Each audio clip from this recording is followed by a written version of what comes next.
जय श्री कृष्णा दोस्तों ये कहानी आज आप पूरी देखिएगा। इससे आपको विश्वास हो जाएगा कि भगवान सिर्फ भाव के भूखे हैं और किसी चीज़ के नहीं। दोस्तों, आपने देखा होगा कि भगवान श्री कृष्ण के मंदिरों में अक्सर खिचड़ी का भोग लगाया जाता है।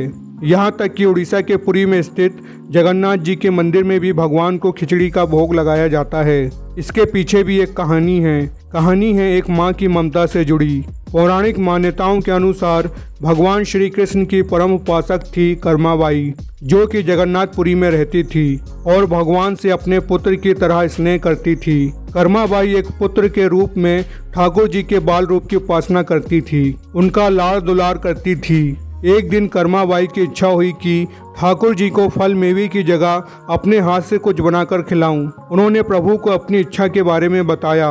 भगवान तो भक्तों के लिए सर्वथा प्रस्तुत हैं।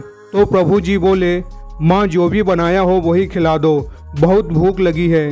कर्माबाई ने खिचड़ी बनाई थी तो ठाकुर जी को खिचड़ी खाने को दे दी।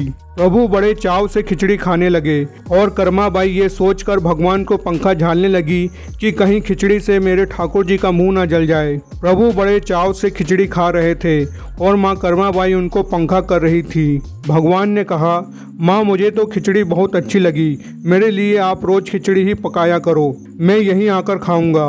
अब तो कर्माबाई रोज सुबह उठती और सबसे पहले खिचड़ी बनाती, बाकी सब कुछ बाद में करती थी।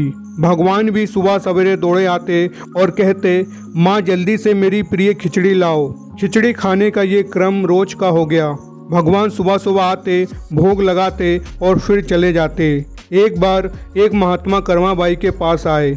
महात्मा ने उन्हें सुबह सुबह खिचड़ी बनाते देखा तो नाराज होकर कहा, माता जी आप ये क्या कर रही हो? सबसे पहले नहा धोकर पूजा पाठ करनी चाहिए, लेकिन आपको तो पेट की चिंता सताने लगती है। कर्माबाई ने बताया, क्या करो महाराज जी, संसार जिस भगवान की पूजा अर्चना कर रहा होता है वही सुबह सुबह भूखे आ जाते हैं, उनके लिए ही तो सब काम छोड़कर पहले खिचड़ी बनाती हूँ। महात्मा जी कर्माबाई को समझाने लगे, माता जी तुम भगवान को अशुद्ध कर रही हो।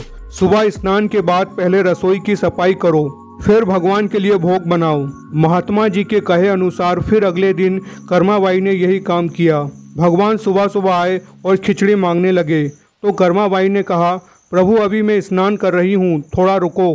थोड़ी देर बाद भगवान ने फिर आवाज़ लगाई, जल्दी करो माँ, मेरे मंदिर के पट खुल जाएंगे, मुझे जाना है। कर्माबाई फिर बोली, मैं अभी रसोई साफ कर रही हूँ।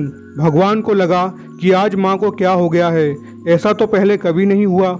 फिर जब कर्माबाई ने खिचड़ी परोसी तब भगवान ने झटपट करके जल्दी जल्दी खिचड़ी खाई, मगर आज की खिचड़ी में वो स्वाद नहीं था। भगवान जल्दी से खिचड़ी खाकर और पानी पिए बिना मंदिर पहुंच गए थे। मंदिर के बाहर उन महात्मा को देखकर भगवान सारा माजरा समझ चुके थे। ठाकुर जी के मंदिर के पुजारी ने जैसे ही मंदिर के पट खोले तो देखा भगवान के मुख पर खिचड़ी लगी हुई है। पुजारी बोले, प्रभु जी ये खिचड़ी आपके मुख पर कैसे लग गई है?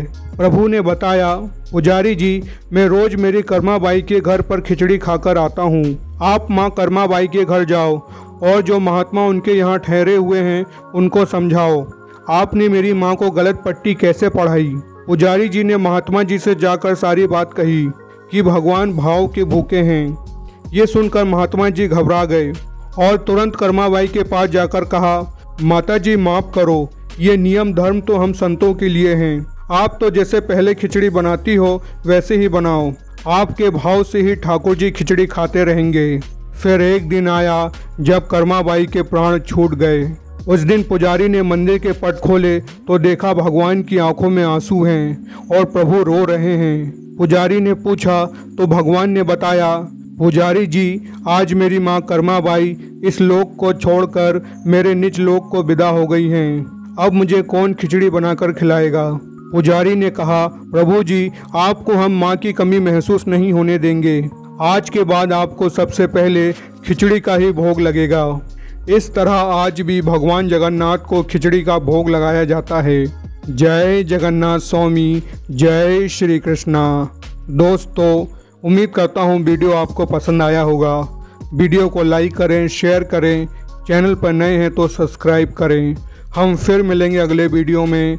जय श्री राधे कृष्णा।